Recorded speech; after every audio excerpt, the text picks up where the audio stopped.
For nearly 30 years, a man moved through the highest circles of American society, claiming to be a member of one of the wealthiest families in the world. He was known as Clark Rockefeller, a sophisticated businessman and art collector who lived a life of luxury. But the name was a lie, and the man behind the mask was someone else entirely. When his carefully constructed world finally collapsed, investigators discovered a trail of deception that stretched back to a small town in Germany. This is not just a story of a fake identity, but a journey into the mind of a man who believed his own fictions. We now uncover the truth of the man who almost became a legend. Let's go deep into the well.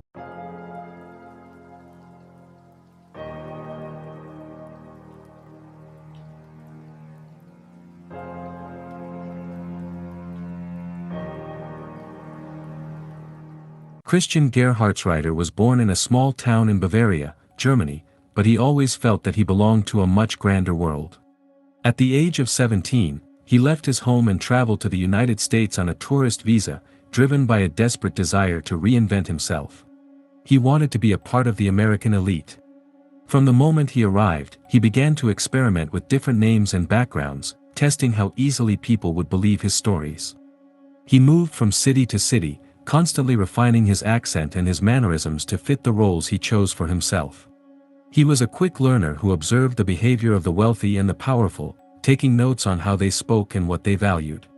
He understood that in America, a person could become anyone if they had enough confidence and a convincing story. The young man from Germany was gone, replaced by a series of characters who were more interesting and more successful. This was the beginning of a lifelong game of cat and mouse with the truth. By the early 1990s, Gerhartsreiter had settled on his most ambitious persona yet. He introduced himself to the socialites of New York and Connecticut as Clark Rockefeller, a distant member of the famous oil dynasty. He did not claim to be a direct heir, which made his story more believable and harder to verify quickly. He spoke about his family's private art collections and his involvement in high-level international business. He was charming, intelligent, and possessed an air of old-money mystery that many found irresistible. He dressed in classic, understated clothing and spoke with a refined, transatlantic accent that suggested a lifetime of expensive education. People were so impressed by the Rockefeller name that they rarely asked for identification or proof of his background. He used this social leverage to gain access to exclusive clubs and to build a network of influential friends who vouched for him. He lived in expensive homes and surrounded himself with fine things, even though his actual source of income was a complete mystery. He had successfully turned a famous name into a master key that opened every door in high society. The peak of his deception occurred when he met and married a highly successful businesswoman named Sandra Boss. Sandra was a Harvard graduate and a high-earning consultant who was deeply impressed by Clark's supposed intelligence and heritage. For 12 years, they lived a life that appeared perfect to the outside world, living in a grand home and raising a daughter together. However, within the marriage, Clark was a controlling and secretive figure. He never shared financial documents, he insisted on handling all the legal affairs, and he never allowed Sandra to meet his supposed family members. He claimed his wealth was tied up in complex trusts and that he preferred a modest lifestyle despite his name. Sandra supported the family financially, believing she was married to a genius who was simply eccentric about his royal lineage. She never suspected that her husband was a man without a past and without a real name. He had managed to deceive one of the brightest minds in business, proving that his performance as a Rockefeller was flawless. The marriage was the ultimate cover for his true identity, providing him with a home, a family, and a respectable place in the world. While Clark Rockefeller was living his dream life in the East Coast, a dark mystery from his past was waiting to be uncovered in California. In the mid-1980s, Gerhartsreiter had lived in a town called San Marino under the name Christopher Chichester. He stayed in a guest house owned by an elderly woman whose son, Jonathan Sohus, and daughter-in-law, Linda, suddenly vanished without a trace. Christopher Chichester told the neighbors that the couple had gone on a secret mission for the government and would be gone for a long time. Shortly after their disappearance, Chichester himself vanished from the town, leaving behind many unanswered questions. For years, the case went cold, and the missing couple was never found. No one connected the polite man from San Marino to the sophisticated Clark Rockefeller living in New England. But the earth has a way of holding on to its secrets until the right moment. In 1994, new owners of the San Marino property were digging a pool when they discovered human remains buried in the backyard. The bones belonged to Jonathan Sohus, and the investigation into his death would eventually lead the police back to the mysterious guest who had lived there a decade earlier. The downfall of Clark Rockefeller began not with a murder investigation, but with a messy divorce. In 2007, Sandra Boss finally grew tired of her husband's strange behavior and his total control over their lives.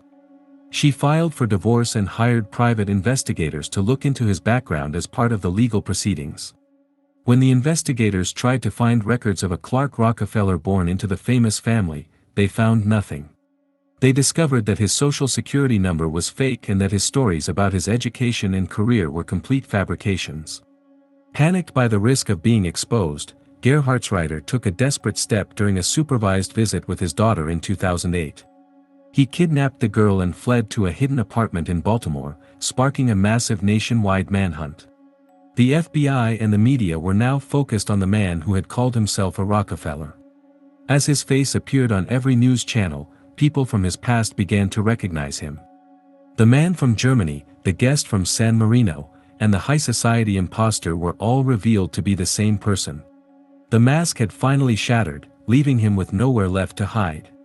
After his arrest in Baltimore, the full scale of Gerhartsreiter's life was mapped out by federal agents. They tracked his movements across the United States over 3 decades, identifying at least half a dozen different aliases he had used to deceive people. He had been a television producer, a physicist, a bond trader, and an aristocrat. In each role, he had used his intelligence to manipulate those around him, often leaving a trail of unpaid debts and broken trust. He was a master of the long con, spending years building a single lie before moving on to the next one. The investigators were amazed by his ability to maintain such a complex web of stories without ever slipping up.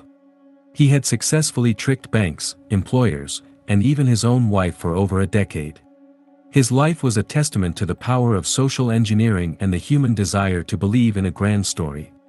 But as the evidence of his fraud piled up, the police in California were preparing a much more serious charge.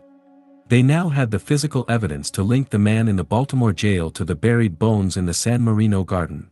In 2013, Gerhartsreiter was brought to a courtroom in Los Angeles to stand trial for the murder of Jonathan Sohus. The prosecution argued that he had killed the young man in 1985 to gain control of his life or to hide his own secrets. They presented evidence from the guest house and testimonies from neighbors who remembered the man they knew as Christopher Chichester. Gerhartsreiter's defense team tried to argue that there was no direct proof that he had committed the crime and that the couple might have been involved in something else. But the jury saw a pattern of behavior that pointed to a man who would do anything to protect his fake identity. They saw a manipulator who had lied to everyone he ever met and who had vanished the moment things became difficult. After a lengthy and emotional trial, the man who had once been a Rockefeller was found guilty of first-degree murder. The past had finally caught up with him, and the sophisticated life he had built was replaced by the cold reality of a prison cell. He was sentenced to 27 years to life, ensuring that his days of reinvention were over. The case of Christian Gerhartsreiter remains a subject of intense study for psychologists and criminologists. He is often cited as a classic example of a pathological liar and a narcissist who lacked any sense of empathy or remorse. Experts point to his total detachment from reality and his ability to live a life of complete fiction without any apparent stress. Even after his conviction, he continued to speak in his fake accent and maintained that he was a victim of a massive misunderstanding. He seemed unable to accept the truth of his own humble origins or the gravity of his crimes. His story raises difficult questions about the nature of identity and how much we really know about the people we love and trust. He proved that a person can hide in plain sight for decades if they are willing to sacrifice their own soul for a grand illusion. His life was a masterpiece of performance art, but the cost was the lives of others and his own freedom. Christian Gerhartsreiter remains in a California prison, his real name finally restored to him by the state. The grand homes and the high society clubs are a distant memory, replaced by the rigid routine of the penal system. His daughter and his former wife have moved on, working to rebuild their lives away from the shadow of his deception. The story of the great imposter serves as a permanent warning about the dangers of unchecked ambition and the fragility of the social structures we take for granted. The man who tried to be a Rockefeller is now just another number in the system, a ghost of the man he never really was. The many faces of Christian Gerhartsreiter have finally faded into a single, somber reality. Thank you for exploring this complex mystery with me. Don't forget to share your thoughts on the man who almost fooled the world. I'll see you at the bottom of the well.